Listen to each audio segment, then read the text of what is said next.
Hello, my name is Ryan Vigil. I'm the owner of Notch Forestry, a local-based company out of Mora, New Mexico, here in northern New Mexico.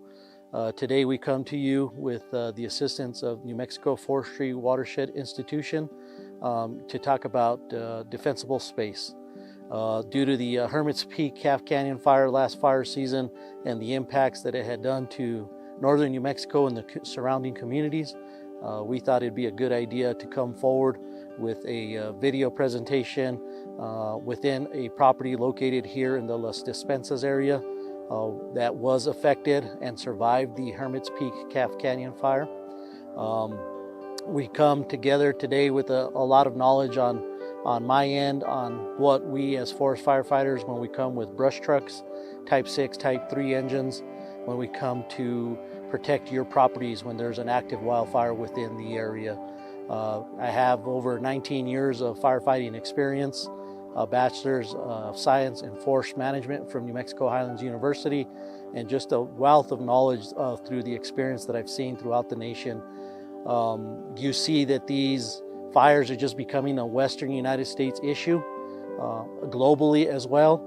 And as we start to battle these fires, there's just not enough resources sometimes to come in and protect all the properties that are located within a fire footprint. So as an incident management team will come in and start to try to do structure protection, there's certain practices that we will use, but obviously by you, the landowners, with the video and the presentation that we're going to show you here in a property and the things that we talk about, these early preparations on your part to make your home fire-wise, your property fire-wise, will help you that when the natural disaster does happen, like the Hermit's Peak Calf Canyon, we can be more prepared and a lot more structures can be saved and prevented from any wildfire damage. This is going to be a great instructional video that we'll go through and talk about all the different stuff and the hazards that are out there.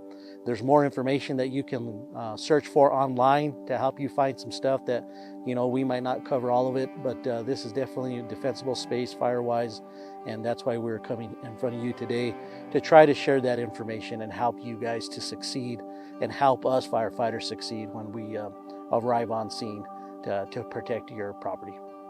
Here we're going to kind of walk around this residence here that actually was impacted by the Hermit's Peak fire, Calf Canyon fire, and you can see that here through the ponderosa pine that there is evidence of the fire being right up against the property. So when you look around here, they have their shed, and you know there is grass here around the lower sections. Luckily that's a non-flammable material in stucco and concrete down in the foundation, so that is the makeup that is very beneficial to firefighters. But there is grass, so that grass that's down in here that's under that snow cover that we're seeing here today, you're going to want to make sure to keep that down to a minimum. Try to keep it at 4 inches and try to keep that mowed. For a lot of landowners, this would be a keepsake, and this deciduous tree, they would not want it. They like it there next to their home, but unfortunately that creates an ignition source, and the embers that can land on that and start it or through the grass as this fire creep through and ignites that lower tree below. You know, when we structure triage as firefighters, we have certain criteria. We can either stand alone. That means your property is fire-wise and it's defensible space. We don't have to do nothing to it, and it should survive. The other one is prep and hold. So what does that mean is that we have to do some type of work here, like on this structure here. We would clear all these pots and these planters that they have here. We would have to move them outside of that 30-foot zone, try to get them away from these trees, but we would move that. This tree, we would try to remove the full around it. We probably wouldn't have time to cut it, but we would try to prevent the fire from getting under that tree. Another one would be a prep and leave. So we would invest the same amount of time in that, but we would actually leave and there would be no brush truck. This property, due to the steepness of the road, the narrow turnaround, and the zero safety zone nearby, this probably would have been a prep and leave. So therefore, when that tree, that lower tree got ignited, there wouldn't be a firefighter here with water to turn that tree off. And then for that house goes and there's a loss of the house there. If we look here, this propane tank. So there is grass that's around the propane tank as well, but this had a coyote fence. And what is a coyote fence? You know, it could have been 4 feet with little 2 to 3 inch diameter wood posts that was tied, and you can still see the remnants of the wire here where they tied around. That's a great idea for privacy. Obviously, who wants to see a ugly propane tank in your property? But this is a new propane tank that had to be replaced. So now you've invited another ignition source. As the fire burns through the grass, it catches those latillas, that coyote fence material, on fire, and therefore now this propane tank. You're going to want your propane tanks at least within that 30-foot buffer zone. Reason being, these have a safety valve mechanism that they bevy, and so if they get too hot, it just shoots the flame like a flamethrower straight up in the air. That way that propane tank doesn't explode. But if that propane tank is near your structure, that's obviously something that's going to ignite. As you look down in the bottom there, now we're kind of going into that 100-foot zone. If this fire was down on the lower section of the landscape down here, and this fire wants to run uphill, you can see that there's quite a bit of availability fuels. This oak brush, you know, this brush that's in here, and see, look at the branches of the ponderosa pine that they're low level hanging. You might want to try and trim those up to 10 feet off the ground, because what happens is the pine needles, the grasses down on the bottom, are the ones that start to burn, and then it ignites this oak brush that starts these ponderosa pine trees on fire. And with those ponderosa pine trees catching on fire, that's what, obviously, if they're within that 100-foot buffer within your area, that's what ignites. Or those embers. Now you can have a lot of embers igniting and falling on top of your roof, falling on top of your gutters. If you look over here and we kind of come around the back side of the structure, you know, there's a porch here. So luckily that they do have rock here, which is a non-flammable material. So for when the fire comes in the grass, it does hit there. But if you can look here on the front side of the thing, it has its little 6x6 post beam for the porch itself, and there's grass right next to it. So as that fire burns and you have this grass, it'll ignite this timber, and then as this timber ignites, it gets the porch on fire, and then it leads to the rest of the structure. If you can see here, other than grass, you kind of have it, but you want to kind of keep that 5-foot buffer, non-flammable fuels. In here you got the grass, keep this mode, that transition. So if you look out into the 100 feet, we only have one tree. So with the oak brush being cut out of here and just kind of in grass and maintained, that would be an ideal picture of what defensible space you would want within that 100-foot buffer zone that you're talking about. And you can see how that tree, the lower branches of that tree are at least 10 feet off the ground. So those ladder fuels, we remove them, it's not able to engulf that ponderosa pine tree there as we go with them. Those small deciduous trees here as well, you can see that they did ignite. You know, some people want for the beauty of it next to their home, but that is going to be within its 30 feet. Think about it. That's, you know, a little 8 to 10 foot tall tree there. The flame length. So what happens as a tree burns, now you get flame that comes off that. Now that flame, if you had kind of a up canyon wind, that flame can lean over as well, and that short duration of exposure to the flame contact on this deck material here could be what ignites your home. So just some things to consider here on this portion of the house. As we come here to the south side of the property that we're, you know, being able to look at, kind of things that we want to point out, is this ponderosa pine tree here. We have a ponderosa pine that's within the 10-foot buffer here. Branches kind of overhang and do come in contact with the upper portions of the roof there. You know, the branches do exceed underneath the structure itself there with that fascia soffit material. You can actually see in the top, in the gutter, the upper gutter, there is a big pine needle buildup that's in there. That's a fine fuel. That's you know, kindling in your fireplace that you use to get your fire started. Palitos for the northern New Mexico folks, but obviously that doesn't take a very big ember to ignite that. And you do think that it's a 4-inch channel of metal, but do keep in mind that, you know, the wood composition makeup of your roof and that soffit fascia material in there is wood as well. So as those pine needles ignite and they become a fire source, that's one place where they can burn. Behind the ponderosa pine tree itself, there's that ladder fuel of that brush. So there is grass and brush that, you know, that creates that ladder for that fire to climb on top of this tree. And if this tree torches out, obviously it's so close to the structure that creates the higher chances of this structure being lost to the fire. As we come to another side of the property here, it's just some kind of key things to be able to point out. Here, this is obviously a septic tank, and a lot of rural northern New Mexico or rural properties do have septic tanks. Obviously, you want to kind of have these visible, clearly marked for folks. Luckily, this one is at the rear of the property. There's no access back here for fire trucks, but the fire trucks are very heavy. So if they are kind of in your access of your roadways, your driveways, clearly make those visible for us firefighters that we know. That way we don't back over one, and then now we have a fire truck that's kind of dead in the water because now they're entrapped here on a septic tank. Something to keep in mind.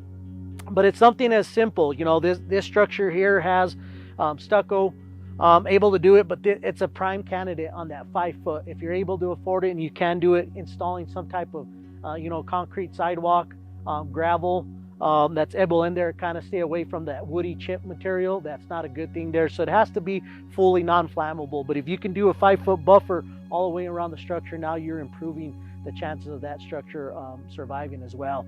So this one here has a lot of grass butting up right to there. So make sure to keep that mowed down. But there's an old satellite holster there that's been moved. You know, the satellite's moved here by the septic tank, but now that 6x6 beam that's there, obviously that's a flammable material. That grass is right up against it. So as that fire comes through and it ignites that grass, that 6x6 could be as simple as that. Hey, why did my structure not survive while my neighbors did? And ultimately, there's a lot of times that we can't describe it. We don't know, but it could be something as simple. Hey, there was a 6x6 beam here that we didn't realize, and the grass caught the beam on fire. And that's what ultimately led to there. You do have an old wood sawhorse table. Simple stuff as that. As firefighters come in, we're going to have to drag that upslope to get that under that 100-foot buffer zone. And as you look up here into the forested area, once again, luckily within that 30 feet, we're okay. But we do have a lot of that understory, that brush that's underneath those ponderosa pine trees. And there's a cluster of 3 ponderosa pine trees up in there. Maybe taking the 2 smaller ones off to the right, you can remove those and keep the one bigger tree there, or removing the one in the middle is something that you're able to do. And all that's going to eliminate is that fuel possibility of engulfing those embers into the atmosphere that lands up igniting. As you come in here to the courtyard, we do have another deciduous tree there that the leaves have fallen now during the winter, but keep in mind during the summer that's going to have its leaves. That's going to have this one here. You can see that the first 12 inches does have fire underneath it. So the fire did come through it as well. So that flame front, we have a little 5 to 10 mile an hour breeze as we're trying to shoot this. That's all it takes on a wildland fire to able to do that. That fire, due to the grass, that one engulfs and that one torches out. And then you put that wind, that flame kind of gets bent over at an angle, and now the other tree that's within the courtyard and right next to right into the structure itself, that's the one that lands up getting the porch, and then the porch turns into the rest of the structure starting at that point. So keep in mind, they're beautiful, they're nice to have in your landscape. They provide shade in the summer months, and it's nice to be under them, hang hammocks from them, or whatever it is. But at the end of the day, they are fuels, and just keep in mind to minimize those within your property. As we kind of come around, and around the windows, we have some wood trim. So that's something to think about. They did do the stucco and the kind of fireproofing, but there is wood trim around the windows that ultimately the window can go there. But one thing we want to know here, as you kind of come into the courtyard that we're going to kind of come into, but you got an old wooden door, trim of wood here. So you do have these grasses, and once again, they're in that corner of the grasses that could ignite the door itself, or this wood trim here. So keep in mind, if we are going to have something like this, kind of have it there, but make sure that all this flammable material, and it kind of re-emphasizes that 5 foot ember free zone. of having that non-flammable material within that 5 foot. It would be a great example in here. Now that we kind of come full circle in here into this property, we have a courtyard. And you know, these courtyards are great, but you can see that within here there is some grass. So come summer months, you know, you can have this vegetation in here. So, you know, it might look better, but recommendation would be to fill this in with flagstone, gravel, concrete, by any means there. Obviously, if we're not able to afford that stuff being expensive, you know, keeping the grass itself down to a minimum. But you can see here that we have different shrubs and a vine here up against the corner of the building. That makes it difficult. So as embers come in, so it could be, you know, 300-400 yards up the slope that all those fires are torching out and dropping embers in here, and the embers come and ignite, and it ignites this grass, and you know, during the summer months it's nice and bloomed, and it's pretty for the landowner to walk out their front door and look at this, and they enjoy it. But these are the tough decisions that you have to make. Unfortunately, the grass comes up. You can see that it's a porch here. It's got quite a bit of flammable material in the beams and the 2x10 joists that are up in there. So all it takes is this flame to come up in here and ignite the lower portion of this porch and able to do it. You also have this, you know, looks like a aspen tree in here, you know, very pretty, but obviously that's within that 30-foot zone. So once again, we're going to make the recommendation that the shrubs and the vine and the tree in here be removed from this property. And ultimately, you know, those are just tough decisions as landowners that you're going to have to face with. But at the end of the day, you know, you got some old sawhorses, old Latia ladders in here as well. Just keep in mind all that flammable material. These are just examples that this homeowner has in place for us.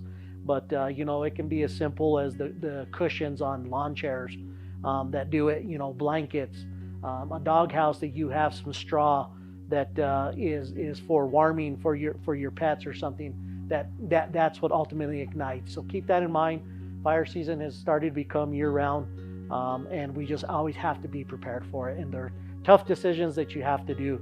But if you want your structure to survive, and the more that we do, the more effort we put into it, it's the less effort firefighters will have to do when we arrive on scene to your property, and we can make it to where that's you know, it's a standalone property. This property gives us an opportunity to talk, you know, northern New Mexico is kind of what this video might be geared toward here, and folks of the Hermes Peak Calf Canyon fire, and the majority of homes being heated with wood burning stoves, fireplaces. So it's real easy. You know, this one here has a chimenea, and we want our firewood easily accessible to be able to put in there. And I know a lot of us landowners up here, we have our wood piles up adjacent in next to the structure, would be up against the wall. It'd be stacked in here to keep it dry, able to do that.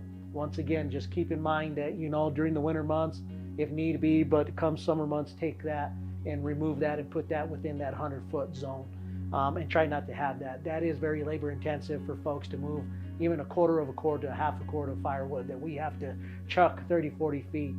We don't come with wheelbarrows. We don't come with tools of that nature to help us speed up that removal of that wood pile. So if you're going to have your 4 to 5 acre stockpile of wood, keep that outside 100 feet.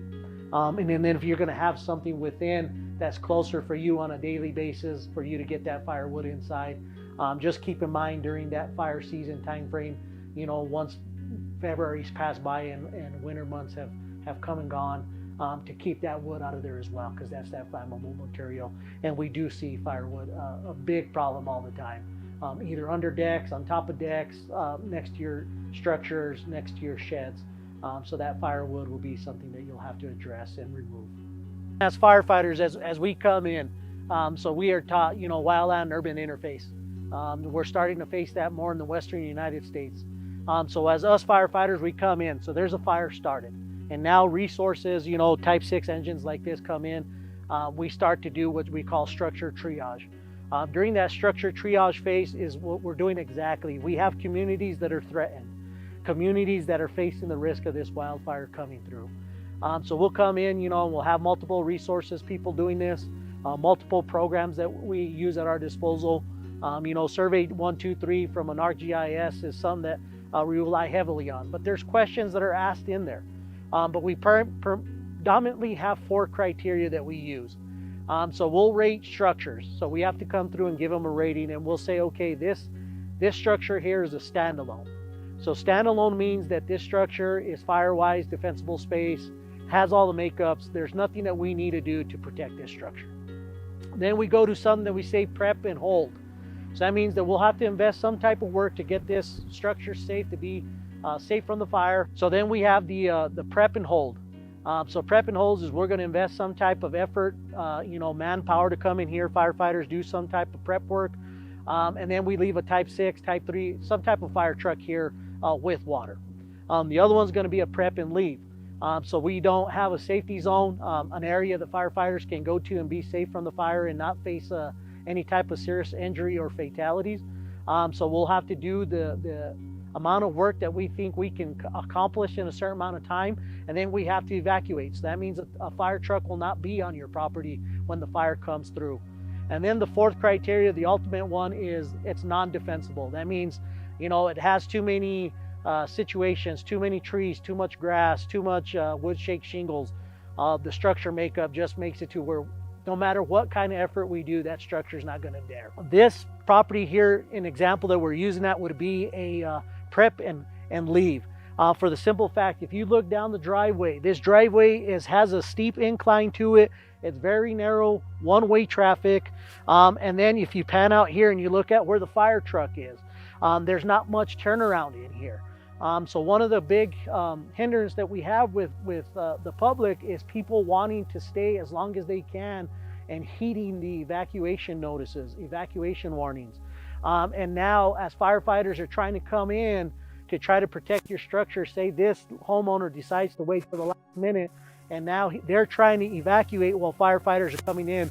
Now we have a bottleneck on that road system. Say that fire flame front comes through and now you have people trapped. We've had fatalities. There's been incidents where that has occurred and people have died from that. The number 1 priority on wildland fires is firefighter and public safety. So therefore, as we come in, we're going to come and prep what we can, turn around, take the couple minutes and the 2-3 times. It's not going to be a 3-point turnaround here. We're going to have to pull forward, back up multiple times in order to get these fire trucks out of here. And then we would evacuate. So something like that's going to be difficult. You're not going to be able to invest the money to change your road system. You're not going to be able to hire a contractor here with a bulldozer to kind of widen out this area in here to make a big turnaround. So therefore, this structure, it's going to be key that this homeowner invests the time and the effort before a fire comes to remove all the things that we've talked about, to remove those ladder fields, to remove that brush, to keep that grass mowed down, eliminate those trees that were very valuable to them, that are very pretty. Hard decisions, but you keep that stuff away from your courtyards, your wood piles, everything that we've talked about today. When you're able to implement that time, obviously we come up in here as firefighters, we do a prep and we leave, and we feel comfortable that this structure here, this residence will be able to survive, and these people can come back to their home after the fire passes.